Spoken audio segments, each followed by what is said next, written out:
Hey guys, this is heyybritny and welcome back to my channel. So we are going to do kind of like a follow-up video to the last video that I just posted talking about race, culture, and the communities that we build.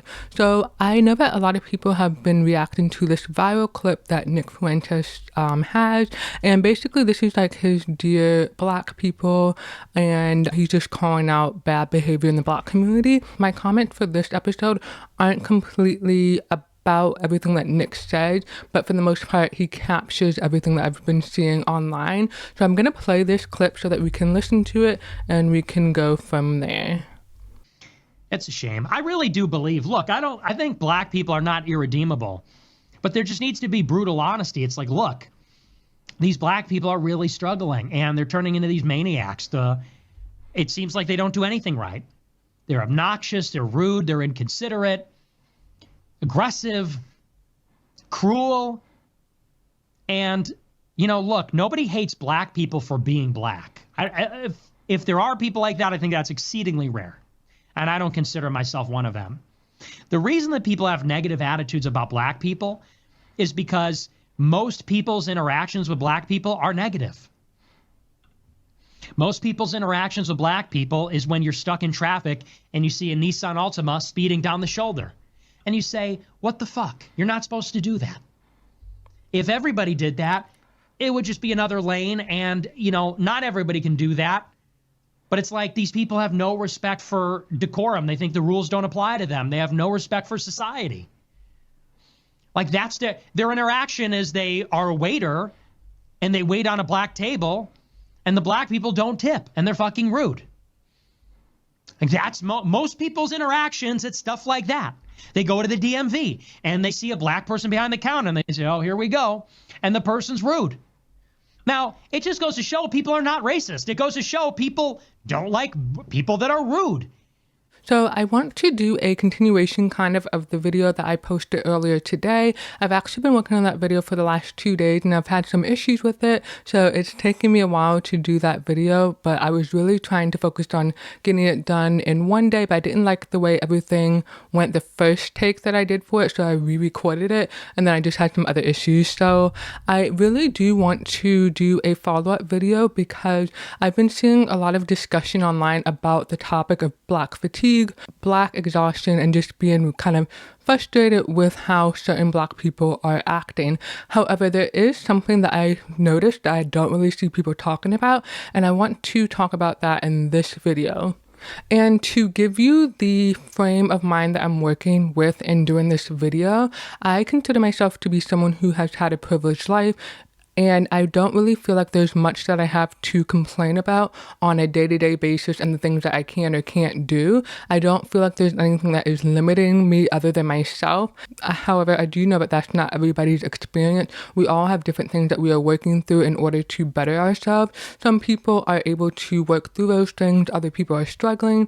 And what I really want to focus on here is calling out a few different things that I don't think are being talked about enough. Now, in terms of racism, because of how I grew up, I didn't really perceive things as being racist. If someone said something confrontational to me, or if they were rude to me, or if they were mean to me, I didn't automatically go to they were saying this or treating me a certain way because of my race. I was really looking for other reasons to explain why that was happening. And we actually had a recent example. This probably happened maybe 6 months to a year ago, but I was at Chipotle with my sister and we ordered our food. She likes to use a certain Tabasco sauce. I don't really use it. And for whatever reason, it wasn't at the counter where you can kind of get your stuff to put in your to-go bag and all of that stuff, or you get stuff to use if you're eating at the restaurant, like your drinks, straws, forks, spoons, napkins, that sort of thing. And she didn't have the sauce that she wanted, wasn't there, so she went to the counter and asked them for it. And offhandedly, the woman just said, hey, can you bring it back? Now, if you are someone who doesn't jump to conclusions or you don't overthink, you're just going to be like, oh, yeah, sure, I'll return it, and you don't really think about it. But if you're someone who always has to try to figure out what people mean and why they are saying things, you are going to wonder why that person said that, and then two, what are they getting at? And so obviously the negative assumptions of what she's getting at is that she either thinks you're going to leave the bottle somewhere in the restaurant or she thinks you're going to steal it.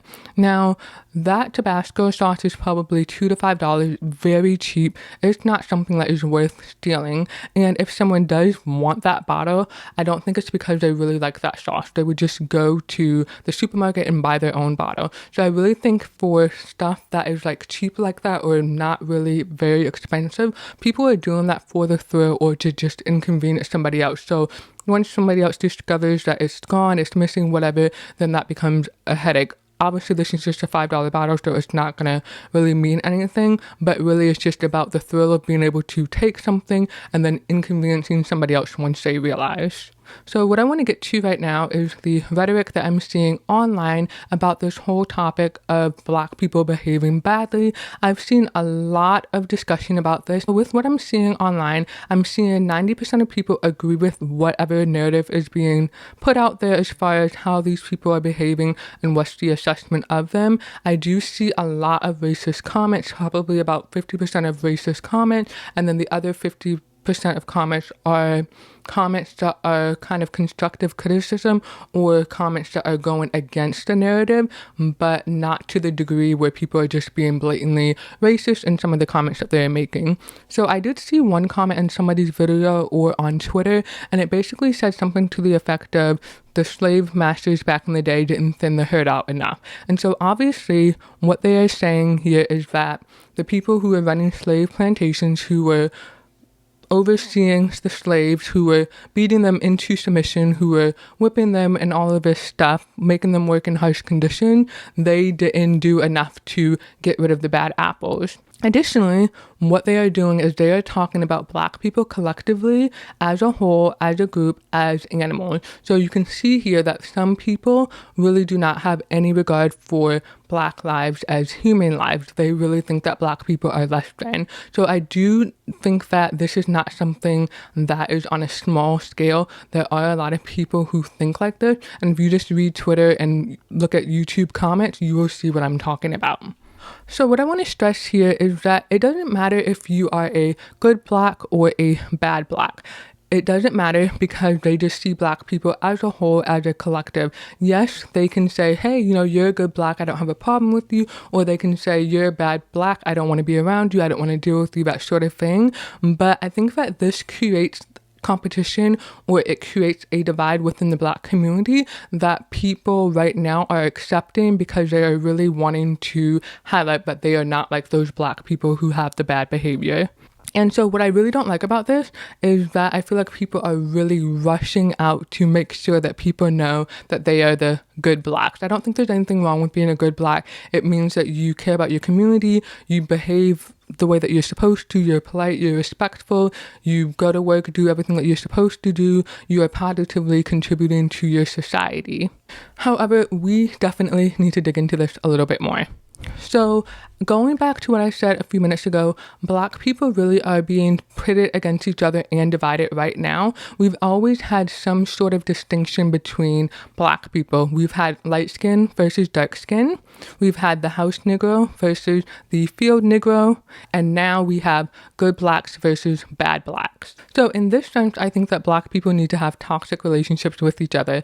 Let me explain what I mean. So as a Black person, I should be able to criticize other Black people, and that should be totally okay. It doesn't mean that I am putting myself on a pedestal or that I think I'm better than other people, other Black people. It's just me holding other people, other Black people accountable and telling them, hey, this is what you should do, or hey, no, you shouldn't do that because X, Y, and Z. However, when you have somebody outside the race doing that same thing, it takes on a completely different meaning. So where the toxic relationship comes in is I could be talking crazy to Black people, other Black people, and within the Black community, we would handle that, or we would address that and deal with that in a respectful, polite way. But in terms of allowing other people to say those same things to those people that I was addressing, I don't think that that should be anything that we are accepting of or that we allow to happen. You should not let someone outside of your race, outside of your community, feel like they can talk about your community any way they see fit. I see that as a huge problem right now because instead of advocating for the community and protecting the community, there is this sense of dividing ourselves and making sure that we end up on the right side of whatever is considered good or bad. I know that I talk about Candace a lot in my videos, but I do want to bring up Candace here. So Candace got a lot of criticism when she criticized BLM, and also when she was actively calling out bad behavior on her channels and on her platform. And people were really upset about this. They felt like she was making the Black community look bad. They were defensive. We were defensive about this. And I think there's some things in here that we need to unpack. But I think there was two things happening here. They were defensive and in denial, but they were not holding their people, their community accountable behind closed doors within the community. So that goes back to what I was saying about toxic relationship. You can talk crazy to people that you are close with, but you would not allow somebody else outside of that relationship, outside of your group, to come in and do the same thing. You, in that instant, it would be the two of you versus that other person, because you wouldn't allow that to happen, right? Getting back to what I was saying, what I think is happening here is that traditionally and historically, post-slavery, Black people have always felt like they need to go above and beyond to meet some standard that they are held to prove that they are just as good as white people. So when you have somebody within the group publicly calling out the whole entire group, from that mindset, it does trigger you, because you think, hey, I'm working hard, I'm trying to do the right thing. There's some people who aren't, following the script or aren't doing the right thing. But when you call them out, you are calling out the whole community, and you set us back, because now we have to work extra hard to prove that we are not whatever you pointed out, that's not all of us who behave that way. And I think that this is important, because it's not just that one group of people who get stuck with that bad label. It actually applies to the whole group. You just try to make yourself feel better and think that they're not talking about you when they talk about these people. And I want to bring up another example of Black people. So historically, and I guess socially, Black people are considered bad tippers. And the whole concept of tipping is crazy, because that is an American thing. Other countries do not tip. They actually pay their employees fair wages. So again, like I said in my last video, this speaks to American culture. This isn't something that's specifically tied to Black people. This is Black people being smart and recognizing that something is wrong here, and not wanting to compensate for a system that is flawed. Typically in a normal world, people would tip 10 to 15%. Now, tipping culture is crazy. You're expected to tip on everything. And I think the minimum that people expect to be tipped is 20% or more. What I want to say about the tipping culture in America is that it is really flawed, because it's about the American culture, the American economy, not paying people fair wages and then expecting other people to make up the difference so that that employee can make money, basically. So what I want to say about that is that, one, we should correct that. We should pay people the fair wages that they should be paid for the work that they are doing. Additionally, we know that the service sector is pretty much what keeps things running in America. If you want to go to Starbucks to buy something, you need people working there who can serve you your coffee. And that's if you're not willing to just buy coffee and make it at home. But even when you buy coffee, someone has to stock the shelves. Someone has to check you out if you're not willing to use self-checkout, because there are people who are not willing to use self-checkout because they feel like they are doing the job of an employee. They do not work for the supermarkets or wherever they are shopping, so they don't think that that should be their responsibility. So there are a lot of people who refuse to use self-checkout for that reason. So getting back to tipping, so traditionally you tip when you have great service, when you are happy with the person who has served you, who has brought things to you while you are eating your meal. Typically that's what I associate with tipping. I don't expect to have to leave a tip when I go to Ulta, when I go to Walmart, or anything like that. I'm really tipping because I'm sitting down at a restaurant where somebody is serving me over an extended period of time. So if it's not clear, tipping should be optional. It's not an obligation unless you have a really great experience. We should not expect people to tip to make up for the American culture, the American economy, where we are allowing people to work for low wages. So now in a post-pandemic world, people are realizing that the tipping culture is crazy. It's out of hand again. Like I was saying, 20% or more, and tipping for things that you would normally tip for. And so Black people were onto something. They realized, hey, I don't need to tip every time, or I don't need to tip you for doing your job.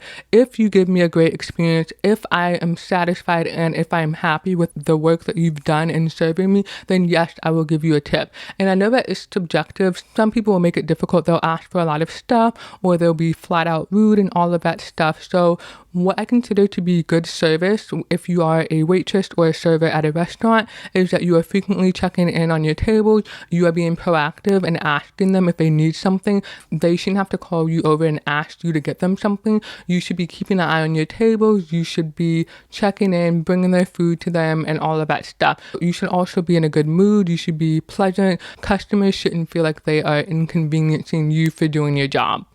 So next I want to move on to accountability in the Black community. So what does this look like? So I think that this is a flawed call to action. So yes, I do think that we need to call out bad behavior. However, I think that we've gotten a lot of mixed messaging about when it's okay to do this. So one, we have a culture where we tell people to mind their business. That means if you see something, don't say anything, mind your business, keep walking. Two, we have a culture of Karens who get embarrassed on the internet when they do try to correct people. And in that sense, you can say that Karens are overcorrecting for minding your business in the first place. And then in some instances, they are kind of wrong in the situation. But the point is they are trying to hold people accountable.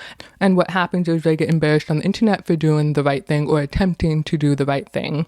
So I think we as a culture, as American culture, we need to decide how we want people to respond. Do we want people to mind their business? Do we want Karen? We need to find a middle ground where you can hold people accountable in a way that is respectful and actually allows you to accomplish what you are trying to do. If you are trying to correct something that someone is doing, you need to understand that one, maybe they don't know the correct way to do it, or two, they are deliberately behaving in a bad way, and you may need to be more confrontational if you do decide to approach them and hold them accountable for whatever their actions are. Okay, so now let's talk about pattern recognition. So I see that this is being used a lot to justify how we act around certain people, and this is about recognizing patterns and trends via evidence. So you can think of statistics on crime.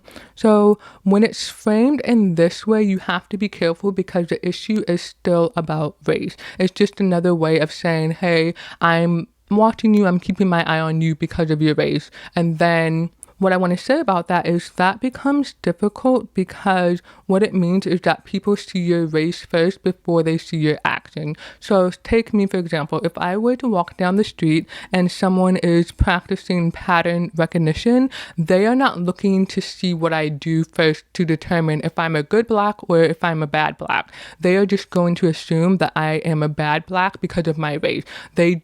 Some people do not want to take the chance and figure out if I'm a good Black first and then adjust accordingly. They are going to assume that I am a threat until I show them otherwise. And so if you are a good Black or if you are a bad Black, you all get lumped in together, and it doesn't really matter which category you fall into because people are going to be looking at your skin color and then your action to determine how they should behave. So for example, if I am walking down the street and I see a man walking closely behind me, I'm not going to check and see what race he is. I'm not going to be like, oh, this is a Black man, I have to be careful. I'm not going to say, oh, this is a white man, I don't have to worry about it as much. No, this person is a man. He's following me closely, and I need to be on guard, and I need to remove myself from the situation.